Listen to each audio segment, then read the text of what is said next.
ملک کے معروف مزاح نگار، ڈرامہ نویس اور ادیب انور مقصود نے چیئرمین تحریک انصاف کو بھی فوج کے خلاف سرعام تنقید نہ کرنے کا مشورہ دیا ہے۔ انور مقصود نے ایک پروگرام میں حالات حاضرہ سمیت ماضی مستقبل کے بارے میں طنز و مزاح سے بھرپور گفتگو کی۔ ان کا کہنا تھا کہ ایمانداری میں سب کچھ نہیں ہو سکتا، بے ایمانی میں ہو سکتا ہے۔ ہندوستان میں بے ایمانی ہوتی ہے، چین میں بے ایمانی ہوتی ہے، امریکہ میں ہوتی ہے، مگر وہ ترقی کر رہے ہیں۔ عمران خان نے 4 سال صرف بے ایمانی اور کرپشن پر لگا دیے۔ ہندوستان میں چائنا بے ایمانی ہوئی، وہ ترقی کر رہا ہے۔ عمران نے 4 سال صرف بے ایمانی پہ لگائی۔ بھائی کرنے دو کرپشن، تم تعلیم کی بات کرو، صحت کی بات کرو اور بات کرو۔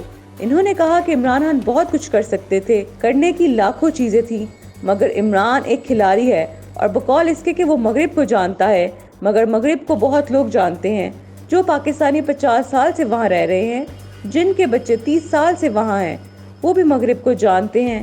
انہوں نے مشورہ دیا مگر عمران خان کو بھی چاہیے کہ ہم فوج کے خلاف بات نہیں کر سکتے، چاہے آپ کو کوئی بات اچھی لگے یا بری۔ ہم فوج کے خلاف بات نہیں کر سکتے، چاہے آپ کو کوئی بات اچھی لگے وہی لگے۔ پنجاب کے غریب طبقے میں ہر گھر میں کوئی نہ کوئی فوجی آپ کو ملے گا، آپ کو بھی وہی سے ووٹ چاہیے، اس لیے آپ کو کوئی حق نہیں پہنچتا کہ آپ سرعام فوج پر تنقید کریں۔ آپ کو وہیں سے ووٹ چاہیے۔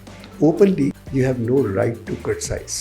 انور مقصود نے مزید کہا کہ عمران مشہور تو ہے، سزا ہو گئی تو منڈیلا بن جائے گا، اور اگر ملک سے نکال دیا جائے تو ہمینی بن جائے گا۔